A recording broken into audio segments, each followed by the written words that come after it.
ሙሽሪኮች ነቢያችን አለይሂ ሰላቱ ወሰላም ዘንድ መጥተው 3 ጥያቄ አቅርበው ነበር ወይ 4። ለዛ ጥያቄ መልስ ለመስጠት የአላህ መልእክተኛ ነገ ተመልሳችሁኑ እነግራችኋለሁ አሏቸው። ለምን እንደተለመደው ወህይ ይወርድላቸዋል። በዛ ወህይ በመታገዝ መልሱን ከጌታ አላህ በጅብሪል አለይሂ ሰላም በኩል ሲመጣ ሊነግሯቸው በቀጠሮ መሰረት ነገ የተባለው ቀን ደረሰ። ሙሽሪኮቹም መጡ። መልእክተኛው ላይ ግን ወህይ አልወረደም። ቀኑ አለፈ። 2 ቀን 3 ቀን 2 ሳምንት ሆነ። መጠራጠር ጀመሩ እነሱ ማለት ነው። ከዛ ጌታ አላህ ይሄን አንቀጽ አወረደው። ምንድነው ያላቸው?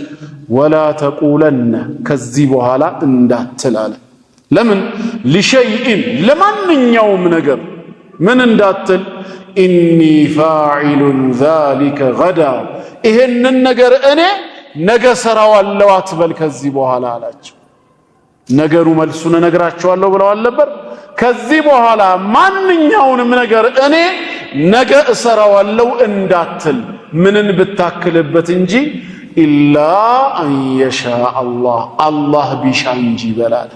ያለኔ ፍቃድ ያለኔ ይሁንታና መሺአ አንተ ብቻህን የምታከናውነው ምንም ነገር የለምና ነገ የተባለው ቀን መምጣቱ አንተም ነገ በተባለው ቀን በህይወት መገኘትህ እነሱም ላነሱት ጥያቄ ትክክለኛው መልስ ከኔ ዘንድ በጅብሪል በኩል ወደ አንተ መውረዱ ይሄ ሁሉ በኔ ፍቃድ በኔ ይሁንታ ስር የሚከናወን ነውና ካሁን በኋላ ማንኛውንም ነገር እቅድና ፕሮግራም ስታወጣ አላህ ቢሻ እንጂ የሚለውን ካልጨመርክ በስተቀር ነገ ሰሪው ነኝ ብለህ አትናገር አለ። ዋና ትምህርቱ ለኛ ነው። እኛም ፕሮግራም ሲኖረን የቀን የሳምንት የወራት ሲኖረን አደርገዋለሁ ስንል ኢንሻአላህ ማሰሪያ አንቀጽ መሆን አለበት። አላህ ቢሻ ቢፈቅድን ለምን እንደዛ እንላለን ከተባለስ ነገ ጊዜ ነው አይደለም? ነው አይደል? መቼ የሚመጣ ካሁን በኋላ የሚመጣ ጊዜ ነው። ነገ በማን እጅ ስር ነው ያለው ነው ጥያቄው። በአንተ እጅ ስር ነው እንዴ? አይደለም። ስለዚህ ነገ ከሰዓት እኔ ቤቴ ምሳ ጋብዤሃለሁ ስለ አትጠራጠር 100% እንደምመጣ እርግጠኛ ነኝ ስትለኝ ነገ የጠራሁ የምሳ ሰዓት እስኪደርስ ድረስ ካሁን ሰዓት በኋላ ባለው ያ ሁሉ ሰዓትና ደቂቃ ወይም ወቅት ጊዜው ማን ነው ላንተ ዋስትና የሰጠ? ምን ማረጋገጫ አለ ነገ በተባለው ሰዓት እኔ ጋር እንደምትመጣ? አላህ ያንተ የመጨረሻ የዱንያ እስትንፋስ ዛሬ ነው። ከዚህ በኋላ መኖርህን አልፈቀድኩም ቢልስ ምን ታመጣለህ?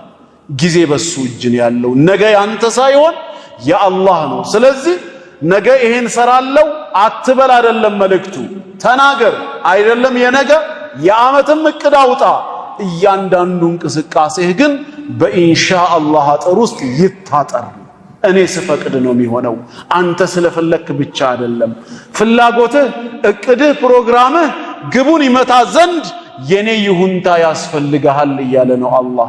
እኔ ይሁን ይሳካል ብዬ ካልወፈቅኩ ካላገዝኩ ምንም ልታመጣ አትችልም። ግልጽ ነው አሁን።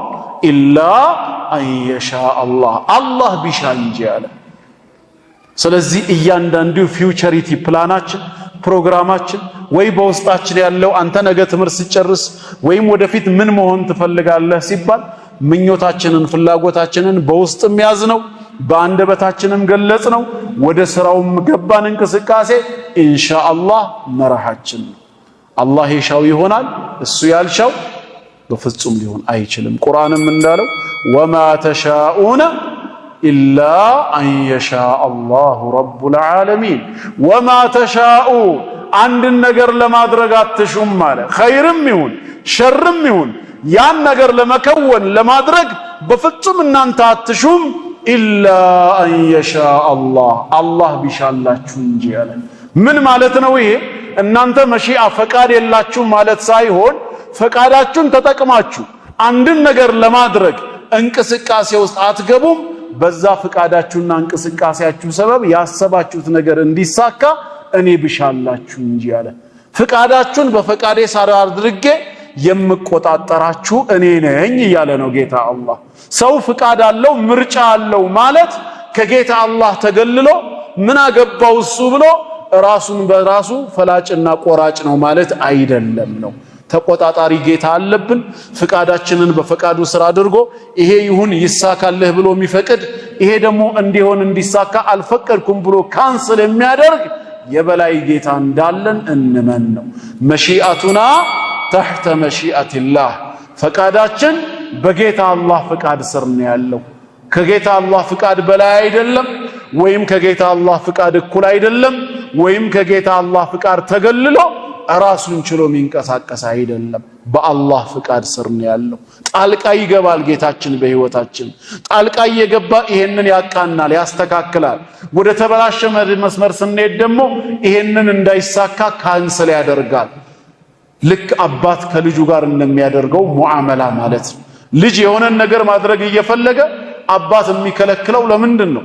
ስለተመቀኘ ስለጠላው ሳይሆን ያ ነገር ልጁን እንደሚጎዳው ልጁ ግን በዛ ሰዓት ስላላወቀ ስለሆነ ጌታ አላህም በእኛ ህይወት ውስጥ ጣልቃ መግባቱ የአዛኝነቱን የሩህሩህ ሚናነቱን መጫወቱን ነው የሚያሳየው እንጂ እኛ ሮቦት መሆናችንን የራሳችን ነፃ ፈቃድና ምርጫ የሌለን ሰው መሆናችንን ለማሳየት አይደለም።